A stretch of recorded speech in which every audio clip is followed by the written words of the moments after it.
আজ থেকে হয়তো 100 বছর আগে যেই জমির মালিক ছিলেন মাত্র একজন মানুষ, বর্তমানে সেই জমির মালিক হয়তো অনেক বেশি সংখ্যক মানুষ। এভাবেই জমি ভূমির মালিকানা শরিকানা যেমন বেড়েছে, স্বাভাবিকভাবেই জমির মালিকানা সংক্রান্ত পুরো প্রক্রিয়াকে রেকর্ডে রাখার জন্য ভূমি কর্মকর্তাদের দায় দায়িত্ব তেমনই বেড়েছে। মালিকানা, খাজনা, দলিল, খতিয়ান, দাগ, পর্চা, নামজারি, জমা খারিজ, মৌজা, সিএস, আর এস বা ডিএস, এই শব্দগুলোর সঙ্গে জমির মালিক মাত্রই কম বেশি পরিচিত সারা দেশময়। ফলে এইসব বিষয়ে নিজেদের মালিকানা হালনাগাদ রাখতে মানুষকে সংশ্লিষ্ট ভূমি অফিসে আসতেই হয়। তবে প্রযুক্তিগত উন্নয়নের সাথে সাথেই ভূমি ব্যবস্থাপনাও আধুনিকরণ হয়েছে। সেবা গ্রহীতাগণ নিজের জমিজমা সংক্রান্ত বিষয়গুলি বর্তমানে ঘরে বসেই অনলাইনে সম্পন্ন করতে সুযোগ পাচ্ছেন। এমনকি যারা অনলাইনে নিজের জমিজমার খাজনা প্রদান কিংবা প্রয়োজনীয় কার্যক্রম করতে সক্ষম নন, তাদের জন্য রয়েছে ভূমি সহায়তা সেবা কেন্দ্র। বেসরকারি উদ্যোক্তাদের পরিচালনায় ইতিমধ্যেই দেশের 61টি জেলায় বর্তমানে 893টি ভূমি সেবা সহায়তা কেন্দ্র চালু রয়েছে। এসব কেন্দ্র থেকে নির্ধারিত সেবা মূল্যের বিনিময়ে নাগরিকগণ সহজেই ভূমি সেবার আবেদন করতে পারছেন এবং সরকারি ফি পরিশোধ করতেও সক্ষম হচ্ছেন। পর্যায়ক্রমে দেশের প্রতিটি ইউনিয়নে এ ধরনের আরও ভূমি সেবা সহায়তা কেন্দ্র স্থাপনের পরিকল্পনা সরকারের রয়েছে এবং একই সাথে পাশাপাশি নাগরিকদের হাতের মুঠোয় ভূমি সেবা পৌঁছে দিতে চালু করা হয়েছে মোবাইল অ্যাপ, যার নাম দেওয়া হয়েছে, খুব সম্ভব অ্যাপটির নাম দেওয়া হয়েছে ভূমি।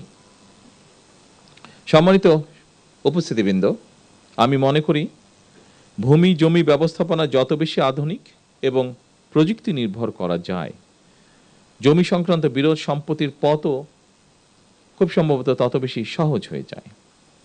জমি ব্যবস্থাপনার ক্ষেত্রে অনলাইন সুবিধা নিশ্চিত করায় আমি ব্যক্তিগতভাবে বিশ্বাস করি জমিজমা সংক্রান্ত দুর্ভোগ অনেকাংশেই লাঘব পাবে।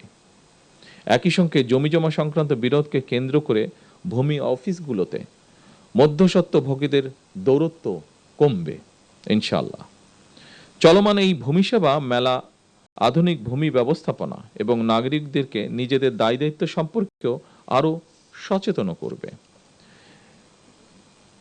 সম্মানিত উপস্থিতিবৃন্দ, দেশের জনসংখ্যা বৃদ্ধির সঙ্গে সঙ্গে একটি খুব গুরুত্বপূর্ণ বিষয় যে আমাদের মাথাপিছু জমির পরিমাণও কমে আসছে। ফলে জমির অর্থনৈতিক মূল্য যেমন বাড়ছে, তেমনি জমি নিয়ে বিরোধ, মামলা মকদ্দমা এবং জটিলতাও বাড়ছে একই সাথে। অনেক ক্ষেত্রে এসব বিরোধ ব্যক্তি ও পরিবারের শান্তিও নষ্ট করার পাশাপাশি জাতীয় উন্নয়ন কর্মকাণ্ডেও প্রতিবন্ধকতার সৃষ্টির কারণ হয়ে দাঁড়িয়েছে। এমন বাস্তবতায় ভূমির পরিকল্পিত ব্যবহার, নির্ভুল রেকর্ড সংরক্ষণ এবং দক্ষ ব্যবস্থাপনা বর্তমানে সময়ের অপরিহার্য দাবি। উন্নত প্রযুক্তি ব্যবহার করে জরিপ কার্যক্রম পরিচালনার মাধ্যমে নির্ভুল ভূমি রেকর্ড প্রস্তুত করতে ভূমি মন্ত্রণালয় কাজ করছে। একই সঙ্গে ভূমি প্রশাসনের প্রায় সকল সেবাকে ডিজিটাল প্ল্যাটফর্মে নিয়ে এসে নাগরিকদের জন্য সেবা গ্রহণকে আরো সহজ, দ্রুত এবং কার্যকর করারও উদ্যোগ নেওয়া হয়েছে। আমাদের লক্ষ্য এমন একটি ভূমি ব্যবস্থাপনা গড়ে তোলা যেখানে ভূমি সেবা গ্রহণের জন্য মানুষকে আর অযথা অফিসে ঘুরতে হবে না, যা আমরা ভিডিওতে একটু আগে দেখেছি। সেরকম একটি পরিবেশ আমরা চাই, অথবা দুর্নীতি কিংবা হয়রানির শিকারও হতে হবে।